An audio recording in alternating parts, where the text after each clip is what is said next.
Hi everyone, હું છું doctor Nirmit Chaudhary, your favourite that doctor girl. તો આજે આપણે વાત કરીશું સ્કેન્ટી મેન્સીસ વિશે, એટલે કે માસિકનું ઓછું આવવું, અને ઘણીવાર એને હાઇપોમેનોરિયા તરીકે પણ ઓળખવામાં આવે છે. ઘણા લોકો એવું કહેતા હોય છે કે મારે તો ફક્ત 1 કે 2 દિવસ જ પીરિયડ્સ આવે છે, અરે મારે તો સ્પોટિંગ્સ જ થાય છે, તો શું આ નોર્મલ છે? તો આન્સર ઇઝ નો.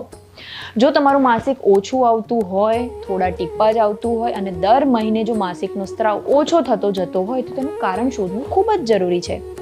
સામાન્ય રીતે પીરિયડનો સમયગાળો રહે છે 2 થી 7 દિવસનો, જે દરમિયાન 30 થી 80 ml કે 30 to 80 ml જેટલો રક્તસ્રાવ થતો હોય છે.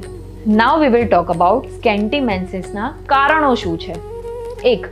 પ્રેગ્નન્સી. સૌથી પહેલાં તો પ્રેગ્નન્સીની તપાસ કરવી જોઈએ, કારણ કે ઇમ્પ્લાન્ટેશન બ્લીડિંગને ઘણી મહિલાઓ પીરિયડ તરીકે સમજી બેસે છે. 2. હોર્મોનલ ઇમ્બેલેન્સ, જેમાં સમાવેશ થાય છે PCOS, જેને હવે PMOS તરીકે પણ ઓળખવામાં આવે છે. થાઇરોઇડની તકલીફ હોય, પ્રોલેક્ટિન વધી ગયું હોય, કે પછી ઇસ્ટ્રોજનની ઉણપ હોય, કે પછી પ્રીમેચ્યોર મેનોપોઝ અથવા તો પેરીમેનોપોઝ. લાઇફસ્ટાઇલ સંબંધિત કારણો, જેમ કે ખૂબ જ ઝડપથી વજન વધવું, એક્સેસિવ એક્સરસાઇઝ કરવી, કુપોષણ હોવું, કે પછી લાંબા સમયનો માનસિક તણાવ હોવું અથવા તો ઇટિંગ ડિસઓર્ડર્સ હોવું. 4. અમુક જાતની મેડિસિન્સ, જેમાં હોર્મોનલ પિલ્સ અને કેટલીક માનસિક દવાઓનો સમાવેશ થાય છે. 5. ગર્ભાશય રિલેટેડ રીઝન્સ, જેમ કે એશરમેન સિન્ડ્રોમ, DNC અને ગર્ભપાત કરાવ્યા પછી અમુક જાતના એડહેશન્સ બનવા અને ગર્ભાશયનું TB. 6. અન્ય કારણો, જેમાં ક્રોનિક ઇલનેસ એટલે કે કોઈ પણ લાંબા સમયગાળા સુધી ચાલતી બીમારી અને ડાયાબિટીસનો સમાવેશ થાય છે. Now we will talk about કે તપાસ કઈ કરાવવી જોઈએ.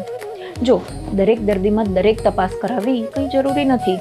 ઘણા ખરા પેશન્ટમાં ડિટેલ્ડ હિસ્ટ્રી, ક્લિનિકલ એક્ઝામિનેશન, અમુક લેબ રિપોર્ટ્સ દ્વારા ઘણા બધા રીઝન્સ જાણી શકાય છે.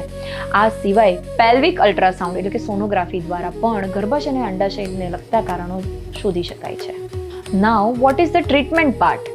સૌથી પહેલાં તો સ્કેન્ટી મેન્સીસ કોઈ રોગ નથી, તે માત્ર એક લક્ષણ છે, જેની ટ્રીટમેન્ટ માટે એનું યોગ્ય કારણ આપણે શોધી શકીએ છીએ અને એ પરથી એને ટ્રીટમેન્ટ આપી શકીએ છીએ.